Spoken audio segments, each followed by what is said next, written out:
canal de YouTube de Editorial Mar. Yo soy Patricia Israel, funcionaria de justicia y autora del blog de patriciaisrael.com. En este nuevo vídeo sobre oposiciones os voy a hablar de otras categorías de corporaciones locales. Recordad que tenéis un vídeo anterior sobre las categorías de administrativo y de auxiliar. En este vídeo os voy a hablar de subalternos y ordenanzas de corporaciones locales, de conserje de ayuntamiento y de operarios. Comenzamos con la primera de ellas, subalternos y ordenanzas de corporaciones locales. Estas plazas pertenecen al grupo E y para poder acceder a estas oposiciones es necesario tener el certificado de escolaridad o bien el graduado escolar. En cuanto a los exámenes que tendremos que superar para acceder a estas plazas, en primer lugar tendremos una prueba que consiste en un cuestionario teórico tipo test. La segunda de las pruebas será contestar una serie de preguntas sobre cultura general y muchas veces también cae algún problema de matemáticas. La tercera de las pruebas consistirá en un supuesto teórico práctico en el que se evaluarán los conocimientos del aspirante en cuanto a las tareas que va a tener que desempeñar en su puesto de trabajo.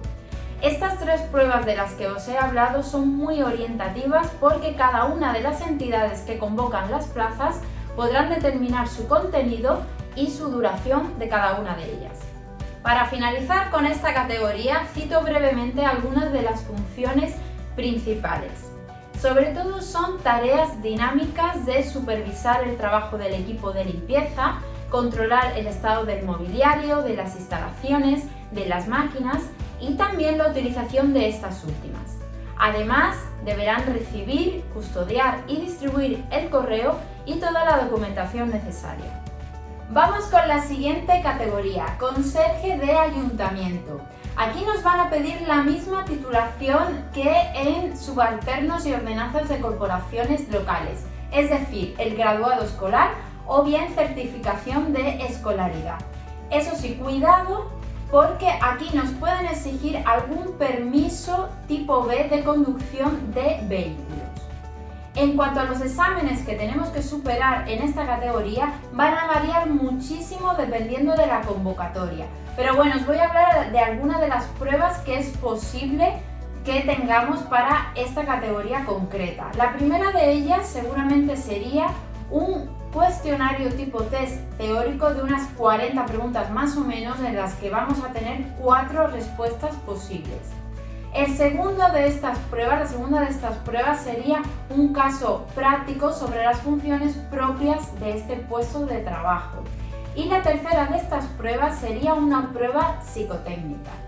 En cuanto a las funciones de conserje de ayuntamiento, podemos encontrar una gran variedad y en general serán las que le atribuya el propio ayuntamiento e entidad encargada de estos puestos. Sin embargo, os resumo alguna de ellas. Por ejemplo, velar por el correcto funcionamiento y mantenimiento de las instalaciones municipales, controlar el acceso de personas del edificio municipal y encargarse de la recepción y atención al público.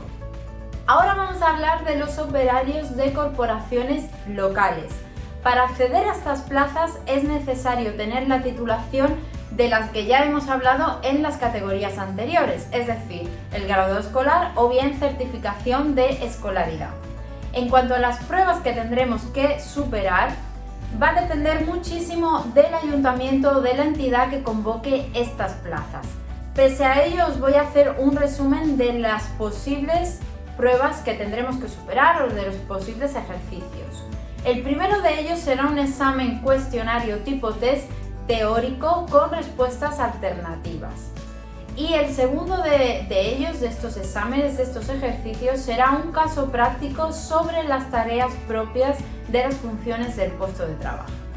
Entre las funciones que podemos encontrar en esta categoría, podemos destacar una gran variedad de trabajos distintos. Por ejemplo, el mantenimiento de la limpieza y el orden en los centros de trabajo, en sus instalaciones y en sus enseres. También labores propias de comedor, de lavandería, de lencería, trabajos de albañilería, riego y mantenimiento del césped, servicio de transporte de personas y también de mercancías. Así que como veis hay una gran variedad de funciones distintas dentro de operarios de corporaciones locales. Y bueno, con esto finalizamos este vídeo, no sin antes recordar que podéis dejar aquí abajo vuestros comentarios, vuestras dudas, vuestras preguntas, que podéis darle un like a este vídeo si os ha gustado y por supuesto que os suscribáis al canal de YouTube de Editorial Math porque muy pronto colgaremos nuevos vídeos sobre oposiciones. Yo me despido de vosotros, hasta el próximo vídeo.